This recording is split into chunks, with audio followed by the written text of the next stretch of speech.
Hey everybody, welcome to another episode of Outdoor Moxie. Before we get going with today's video, just want to remind you to subscribe so you don't miss out on any future content. If you like root beer, you're going to want to see this. For today's video, we're going to make some curly tail worms. You can see the mold here. It's got some really great detail on this curly tail. But I mentioned root beer. We're going to actually be trying out this new root beer color that I got from Lurecraft. So I've got my swim bait plastisol from Dead on Plastics is what we're going to be using today for the video. And all we're going to do is we're going to pour about a cup in. We're just going to do a short run today of this root beer color, but I've already mixed this plastisol up because it does tend to settle in the jug. But all I'm going to do is pour a cup in there, and then I'm also going to add a few drops of this heat stabilizer. Really just 2, 3, 4, 5. About 5 drops really will do it. You don't want too much of that heat stabilizer in there, but it really does help the plastisol from getting burnt when you put it in the microwave. So the plastisol just came out of the microwave, and I'm going to give it a little bit of a stir here. I can tell, down at the bottom it's still a little settled down there, so I can tell that it's not quite ready to mix, but I'm going to stir it up a little bit. I'm going to be careful not to get too many air bubbles, because air bubbles are not your friend.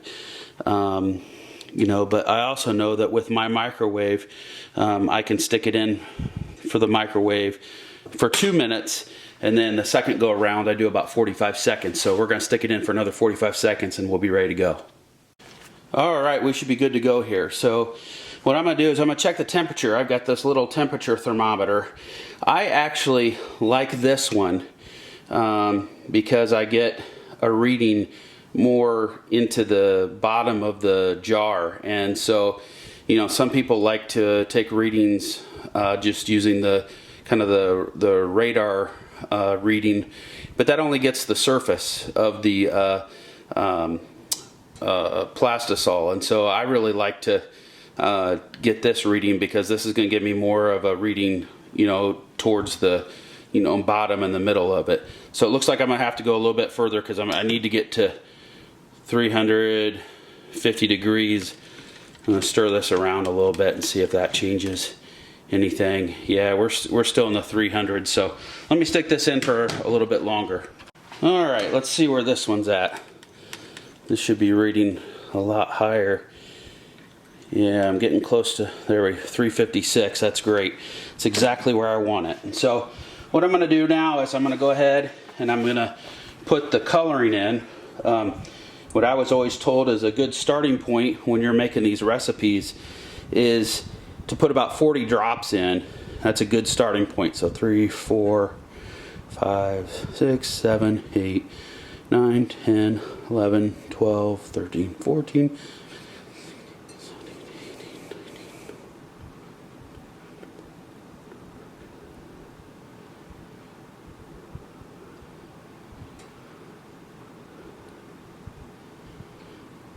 There's 40. Alright, who all counted with me? Huh? I know some of you did. We're going to get this stirred around here. Oh yeah. That's looking good. Look at that color. Nice root beer looking color. Okay, and then what I'm going to do is I'm going to add 2 different colors of flakes. I'm going to use a moss green at a 0.035. It's about a medium, and so put one of those in, and then I'm also going to use the same size. Alright, we're going to try this again here. My memory card was full, so it cut out the last one, so there's an idea of what it's going to look like. So get the injector here, which is all cleaned out from the last time, and stick it right in this mold.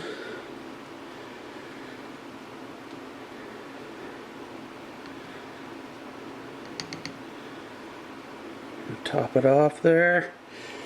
Fill the rest back in the cup. We'll let that set for a little bit. Alright, so these have set for a little while, so I'm going to take these clamps off and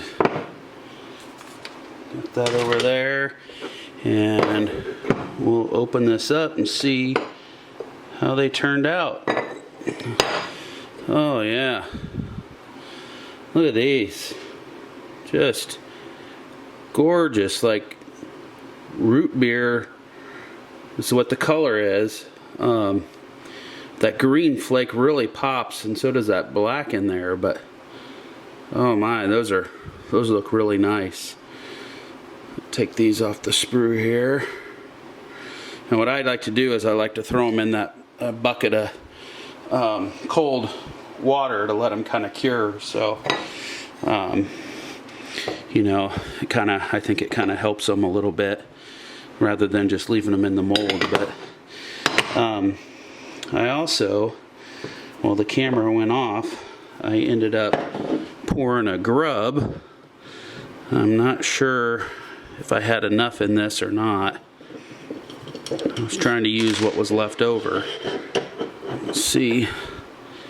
Oh yeah, it still turned out a single pour here on this grub. It doesn't look too bad at all. Real dark brown up in the body, and then you get in the tail and you see, you know, a lot thinner, lighter color. Alright, so I went ahead and remelted some of that plastisol that was from those other ones, and I'm going to give it another try here in this 6-inch drop shot. I can tell the color seems a little less brown this time, so I'm wondering if things got a little too hot. Let's top that off there. You always want to top off that sprue, because if not, then your last, you know, bait that you run through there might not have plastic in it when it dries. So yeah, I barely had enough, so I don't even know if I'm gonna have enough to finish that, but we'll see what happens here. Alright, let's see how these turned out. These are some more of the 6-inch grubs, or excuse me, drop shots. Oh yeah, these are pretty. Look at these. Much better this time around. No dents, no bubbles, they're full. Awesome. Just awesome. See that green and black in there? That's awesome. So here's the final products. We have 1, 2, 3, 4, 5, 6, 7, 8 of the 5.5-inch curly tails. We have 3 of these 5-inch curly tails. We've got 1 grub, and we've got 3, 4, 5 drop shots. So all these were made with 1 cup of plastisol. Had a little bit left over, probably could make a run, you know, for maybe 1 more grub. I might have enough for that, but really that'd be pushing the limit. But you get quite a few with just 1 cup of plastisol. So I really like how these turned out. Well, this concludes this episode of Outdoor Moxie. Hope you had a good time checking out this new root beer color with me. Don't forget to like and subscribe down below, and we'll see you next time.